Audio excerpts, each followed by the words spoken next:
Someone raises their voice at you, and before you can think a single thought, your throat closes, your eyes fill, and you're not defending yourself anymore. You're just trying not to fall apart. The worst part isn't even the crying. It's that you're not sad. You're furious. You know exactly what you want to say. But what comes out is tears. And now you're the problem. Not what they did. You.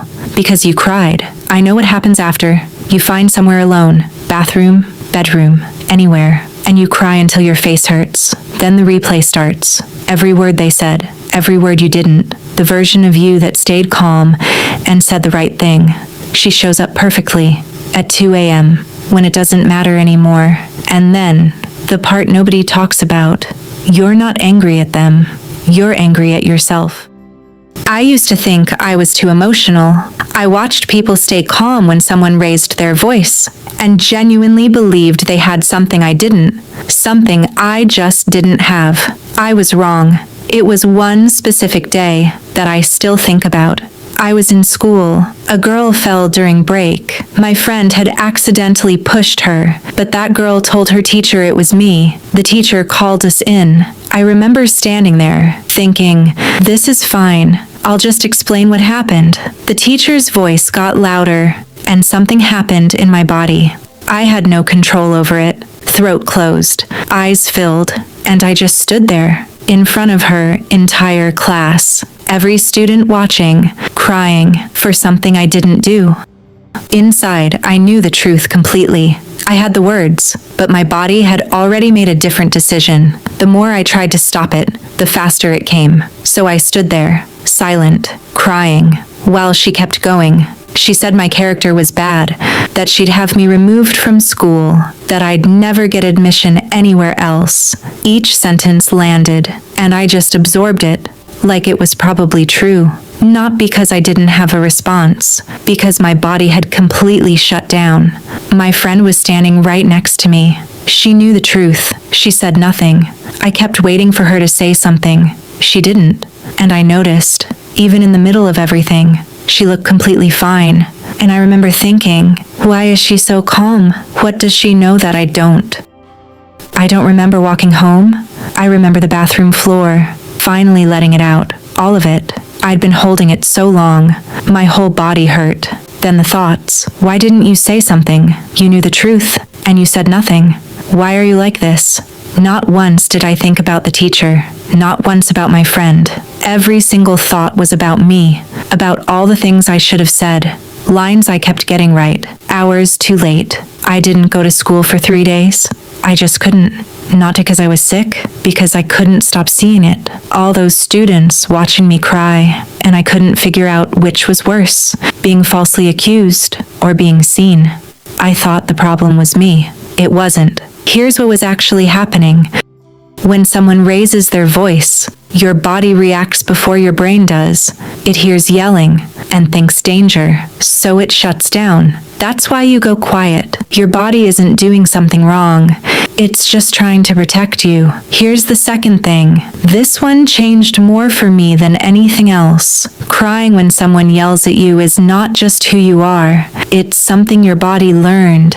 It happened enough times that your body just does it now, without thinking. Yelling comes in, tears come out, but things you learn, you can unlearn. Those people who stay calm when someone yells at them, they're not stronger than you. They just learned something you never got taught. Whenever I feel that throat tighten, here's what I do now. First, check your body. The moment you feel tears starting, throat tightening, eyes filling, adjust your body. Straighten up, feet flat, shoulders back. Your nervous system reads your own posture as information. Shrinking tells it you're in danger. Upright tells it you're still here. You can't fully cry and hold yourself upright at the same time. It doesn't stop the feeling, but it keeps you in the room. Then don't speak yet. Before you respond to anything, pause. 2 seconds, maybe 3. Don't speak immediately, because the moment you open your mouth while your body is in panic, it's not your words that come out, it's the panic. When you pause, you insert a gap between what they said and what your body wants to do with it. That gap is where your actual words live. 2 seconds creates the space. The other person's anger has nowhere to land. It just sits there, without you saying a single word.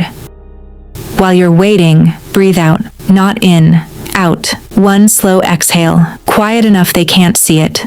This isn't a relaxation technique, it's a direct signal to your nervous system. In threat response, breathing goes shallow and fast. One long exhale manually interrupts that. Do it while they're still talking. Your throat loosens slightly. The gap widens. That's all you need. A little more space. Now this next one, I didn't believe it would work. It's the strangest one. It's also the fastest. Find where you feel it. When the emotion spikes, instead of fighting it, ask, where do I feel this right now? Chest, throat, behind the eyes. Just find it. Notice it. The moment you become an observer of the feeling, the intensity drops. Not completely, but enough to keep your voice steady, enough to speak. Last thing, change the question. When someone raises their voice, your mind asks the wrong things. Why is this happening? What did I do wrong? How do I make it stop? These pull you inward, into shame. Replace it with one question. What do I want to happen here? That question moves you forward. It activates the part of your brain that solves things instead of the part that drowns. Now when it's over, the replay starts. The confrontation doesn't end when you leave the room. It follows you home, gets into bed with you. When it starts, don't try to stop it. Ask 2 things only. What did I learn? What will I do differently? Write it down, then close it. You're not rehearsing the past anymore. You're preparing for next time. The first keeps the wound open. The second builds something. I want to be honest about something. None of this works the first time. Your nervous system has been practicing the old way for years. You're not going to undo that in one hard conversation. But here's what happens when you start. First, you just get a second more than you had before. Just 1, then 2. And then, one day, you're in the middle of something hard, and you realize you're still in the room, still talking. You didn't disappear into it. That girl in the classroom, standing in front of everyone, crying for something she didn't do, knowing the truth, unable to say it. I used to think about her with so much frustration. Now I understand. What she didn't understand then, she wasn't weak. She was alone in it, and nobody came. Not to explain it, not to tell her it made sense. Just nobody came. Next time someone raises their voice, you'll have something you didn't before. Not perfect composure, just a little more space between their anger and what your body does with it. That space is enough. That's where you find what you actually want to say. You're going to cry again sometimes. I still do, but it's different now, because I'm not fighting myself while I'm fighting the situation. When you stop being at war with your own body, even a little, you'll find you have more left for the moment right in front of you. Tell me in the comments, what's the situation where it's hardest for you to hold it together? A specific person, a specific moment. I read everyone.